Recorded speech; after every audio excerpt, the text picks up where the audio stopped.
pasca bencana Lombok, gempa bumi Lombok 2018, praktis ya akhir 2019 itu kami mendiskusikan hal yang mungkin menjadi kebutuhan kita bersama pasca gempa bersama Caritas Sejarah Herman. Bahwa fakta di Provinsi NTB itu Bapak Ibu ada 1050 desa yang rawan bencana. Itu menjadi momentum konsolidasi data, konsolidasi partisipasi dan bagaimana memulihkan dan membangun ketangguhan di level komunitas. Dan dari 1050 desa seprovinsi NTB itu setengahnya adalah rawan bencana. Jadi mulai kami konsepsi bersama Caritas Jerman itu memikirkan kalau kita handling 1050 mungkin nggak akan cukup waktu, nggak akan cukup resource. Tapi bagaimana kita membangun model desa-desa praktik baik, membangun ketangguhan di level komunitas itu menjadi inspirasi atau scaling up bagi pemerintah maupun komunitas maupun dengan organisasi-organisasi lain. Maka tahun pertama itu kami merancang 4 desa dulu.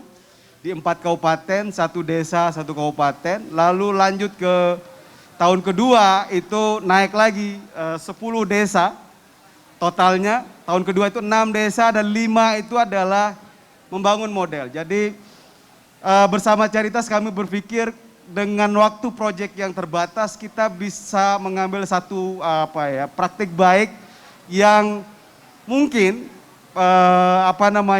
itu bisa menjawab kegelisahan kita bersama tentang bagaimana kapasitas komunitas untuk membangun kesadaran dan ketangguhan baik pra bencana, saat bencana maupun pasca bencana. Bapak Ibu, dalam 2 tahun kami membangun itu bersama mitra Caritas di Pulau Lombok. Ada hal yang mungkin saya silakan di slide. Ada 2 hal yang kami catat mungkin bisa menjadi praktik pembelajaran kita bersama di level komunitas Bapak Ibu. Pertama adalah bagaimana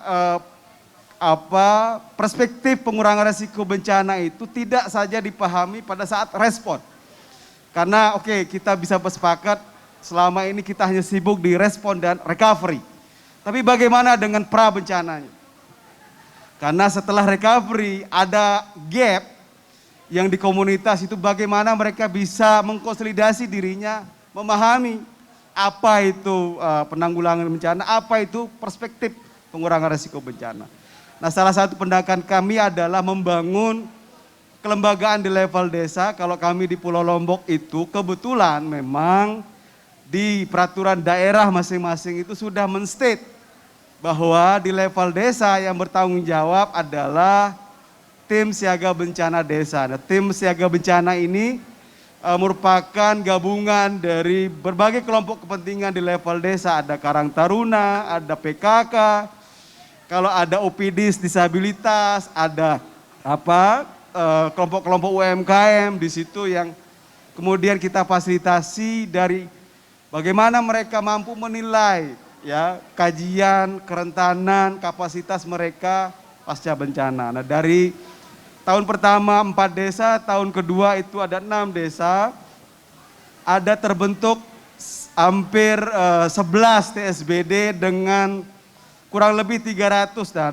sebelum dengan Caritas kami juga membangun contoh lain, ada total yang 14 TSBD dengan 400 orang. Nah, ini menjadi buat kami itu menjadi satu investasi sosial di level desa, lalu menjadi center of knowledge di level desa, menjadi stop of NAM bagaimana isu-isu pengurangan risiko bencana itu disebarkan oleh anak-anak muda di level desa, perempuan di level desa. Dan tahun kedua ini kami di satu lokasi juga sangat menggembirakan. Kita coba belajar dari tadi perspektif GETSI-nya, bagaimana TSBD itu juga mengakomodasi focal point disabilitas bagi desa kita yang ada penyandang disabilitas. Ini pelan-pelan kita mengasistensi teman-teman. Lalu capaian penting yang kedua Bapak Ibu, dari tahun kedua kita mencoba kalau kita garap seluruh desa di NTB ini sangat tidak mungkin karena BPBD juga angkat tangan. Nah, salah satu pembelajarannya adalah bagaimana mengintegrasikan perspektif pengurangan risiko bencana dan integrasi itu ke dalam mainstreaming pembangunan desa. Nggak bisa Destana ini terlepas, karena kita paham Destana itu bukan satu isu yang tunggal. Dia di situ ada bicara juga soal bagaimana penghidupan berkelanjutan, climate change-nya di situ, ada GETSI-nya di situ, ada WOS-nya mungkin di situ. Nah, tantangannya adalah di desa itu juga berbagi, selain kami di konsepsi, juga banyak lembaga-lembaga lain yang memiliki pendekatan yang berbeda, perspektif yang berbeda, dan desa adalah objek. Nah, kita selalu melakukan pembelajaran, ada keluhan juga di pemerintah desa, bagaimana teman-teman TSBD dan kelembagaan Destana yang berdasarkan indikatornya dan standar nasionalnya BNPB itu juga inline dengan proses perencanaan pembangunan desa. Sehingga salah satu strateginya adalah kami mencoba bagaimana antar desa itu berkolaborasi. Karena kita paham bahwa desa pembencana itu tidak ansih bahwa satu desa berbasis administratif. Ini juga bagian dari salah satu pendekatan kita yang kita tawarkan kepada pihak terutama BPBD. Kita coba menggaris berbasis kawasan. Ini penting bagaimana di Pulau Lombok dari 400 itu Bapak Ibu, sebagian itu terikat. Jadi satu desa mungkin adalah sebabnya, desa lain adalah dampaknya. Jadi kalau kita lakukan pendekatan berbasis administratif itu secara pembiayaan juga akan berulang. Nah, di tahun kedua kami coba model ini, mungkin nanti di akhir kami coba tampilkan teaser videonya di Lombok Utara. Jadi ada 3 desa di sana, Kecamatan Bayan, ada desa Akar-Akar, desa Andalan namanya, dan desa Gunjan Asri. 3 desa ini mencoba mengikat diri, membangun kolaborasi PRB untuk isu menyelesaikan krisis air, kekeringan, dan gempa bumi. Dengan pemahaman kami yang masih belum memadai terkait dengan bagaimana menjahit kerjasama antar desa, kita coba memakai panduan dari pemerintah pusat melalui aturan atau regulasi kerjasama antar desa. Tadi menarik presentasi dari teman-teman di yang coastal itu. Saya kira juga di rumah zakat ya. Saya kira juga di kami itu juga basisnya adalah basis kawasan. Nah, di Akar-Akar itu adalah desa yang pesisir. 2 desanya itu adalah desa hilir. Begitu Akar-Akar terkena tsunami, ini juga menjadi kejadian di 2018 Bapak Ibu. Kenapa kemudian ini kita coba kembangkan. Begitu tsunami menimpa masyarakat Akar-Akar, dia mau naik ke atas, itu penduduk desanya juga kelahi. Ya, ini kami juga mau mengungsi gitu. Ada juga soal aset yang digunakan. Nah, penting membangun kesepakatan itu. Nah, tahun kedua kami bersama Caritas itu sudah memfasilitasi 3 desa ini membangun peraturan bersama antar desa. Di situ clear bahwa antar desa bersepakat untuk merespon melakukan kolaborasi pembiayaan bersama untuk isu darurat gempa bumi, darurat kekeringan, dan darurat krisis air bersih. Nah, itu sudah terimplementasi Bapak Ibu di dalam APBDes-nya. Kita fasilitasi MOU bersamanya. Setelah MOU bersama kemudian kita dorong peraturan bersamanya. Ya, musyawarah antar desanya bersepakat. Desa A nyumbang berapa rupiah, desa B nyumbang berapa rupiah, desa C nyumbang berapa rupiah. Ini penting buat kami sehingga pendekatan ini juga punya potensi untuk kita replikasi. Mudah-mudahan di tahun ketiga kita coba di Lombok Utara itu Bapak Ibu, kita akan ikat di level kabupaten. Karena terus terang kami kalau kita bicara di komunitas mungkin sumber daya terbatas, kita bangun kolaborasi dengan kelembagaan pentahelik yang lebih formal. Dalam hal ini misalnya Forum PRB Kabupaten. Nah, di tahun ketiga ini mudah-mudahan nanti akan kita, salah satu targetnya adalah bagaimana pembelajaran kerjasama antar desa ini kita ikat di dalam satu peraturan bupati. Peraturan bupati untuk menginlinekan proses di istana ini dalam proses perencanaan pembangunan desa. Peluangnya Bapak Ibu adalah di dalam peraturan Mendagri nomor tahun 2018 ya kalau tidak salah, itu ada nomenklatur bidang 5. Pemerintah desa sekarang bisa menganggarkan terkait kegiatan penanggulangan bencana, keadaan darurat dan keadaan mendesak. Itu state jelas. Pertanyaannya adalah desa siap tidak untuk menangkap itu? Nah, pembelajarannya adalah desa-desa itu menerjemahkan bidang 5 itu adalah darurat bencana. Ini menjadi masalah. Mungkin di daerah lain, di provinsi lain berbeda. Tapi ketemuan kami di NTB, di Pulau Lombok khususnya, masih memahami bahwa bidang 5 itu adalah respon. Kalau desa itu banjir, maka pakai uang itu untuk bangun jembatan dulu, drop mie rebus dulu. Nah, ini juga menjadi tantangan bagaimana pemerintah, terutama ini Kementerian Desa, Kemendagri dan BNPB menurunkan kolaborasi di tingkat pusat itu agar selesai di tingkat daerah. Sehingga mungkin ada kesepakatan bersama bahwa Kemendes juga punya program di desa, Kemendagri punya kepentingan di desa, BBBD apa BNPB juga kepentingan di desa. Saya kira tahun ketiga maka lokalisasi model desa tangguh bencana ini bisa macam-macam. Nah, dari kami selama 2 tahun ini lokalisasi perspektif itu melalui pendekatan kawasan dan pendekatan kelembagaan. Syukur alhamdulillah di 11 desa ini TSBD kita itu sudah disahkan di dalam peraturan desa. Dialah, mereka lah teman-teman ini yang mengimplementasi Destana di level desa. Bahkan di akar-akar itu Bapak Ibu, ketua TSBD-nya kalau dia perjalanan, itu ada SPPD dinasnya. Jadi dianggap sebagai satu staf desa yang mengurus soal Destana. Ya BPPD-nya desa lah. Nah, ini juga mungkin kita bisa tular-tularkan. Tantangannya memang adalah tentu saja Destana ini tidak tunggal seperti yang saya sampaikan. Bagaimana teman-teman TSBD dan pemerintah desa dan stakeholder di level desa bisa menjahit perspektif ini dengan cross-cutting isu yang lain.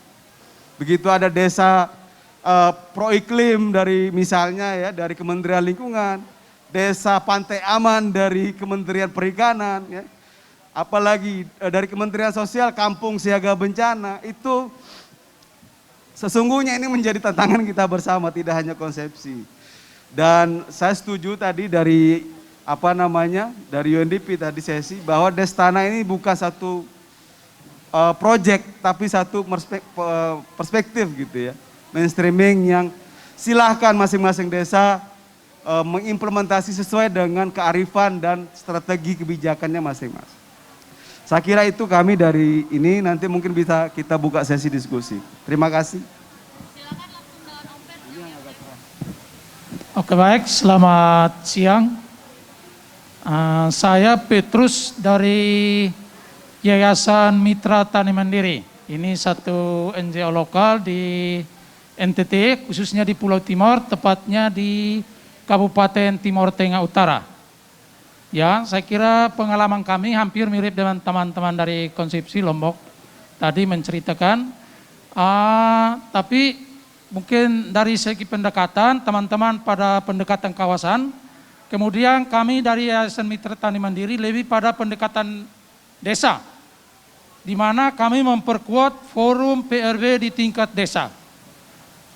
Sebenarnya saya kira prosesnya hampir mirip dengan teman-teman yang tadi dari Konsepsi sampaikan, bahwa kami sudah kurang lebih 3 tahun, ya hampir 3 tahun dari 2019 kami berproses dan kami mengimplementasikan pembelajaran ini di 7 desa, tersebar di 4 kecamatan. Kemudian dari proses pembelajaran ini kami fokus bagaimana memperkuat kelembagaan forum PRW desa ini sehingga mereka bisa berperan menjadi mitra kerja pemerintah desa untuk menangani isu-isu yang terkait dengan bencana. Kemudian pertanyaannya, apakah setelah forum ini terbentuk, kemudian mereka hanya merespon kalau terjadi bencana? Ini juga menjadi pertanyaan karena kalau forum ini dibentuk kemudian hanya merespon saat terjadi bencana dan bila tidak terjadi bencana forum ini bisa bubar. Ini kemudian berdasarkan pengalaman kami melihat bagaimana persoalan sebenarnya yang terjadi di desa. Kalau pengalaman kami di Yayasan Mitra Tani Mandiri, khususnya di Pulau Timur, ini mungkin agak kita dengar agak bertolak belakang, karena di sana dalam waktu-waktu tertentu itu ada persoalan kekeringan. Kemudian dalam waktu-waktu tertentu persoalannya adalah banjir, longsor. Nah, ini sebenarnya dua persoalan yang agak bertolak belakang, tetapi dampaknya adalah bagi mereka, terutama mata pencarian mereka utama di sana adalah di sektor pertanian. Nah, kalau terjadi kekeringan, hal yang mereka rasakan adalah dampaknya adalah mereka kesulitan air bersih, baik untuk pertanian bahkan untuk air minum sendiri. Nah, ini menjadi tantangan tersendiri. Kemudian kalau pada saat terjadi pada musim hujan, itu terjadi banjir, longsor, ini juga menyebabkan lahan-lahan mereka bisa terbawa longsor. Ini juga berdampak pada gagal panen. Nah, dengan persoalan ini kemudian forum ini berpikir bagaimana bisa mereka berperan untuk menjembatani persoalan masyarakat ini, kemudian ini bisa menjadi persoalan di tingkat desa yang mereka angkat melalui forum-forum perencanaan di tingkat desa. Jadi prosesnya setelah forum ini terbentuk, kemudian mereka coba melakukan kajian risiko bencana.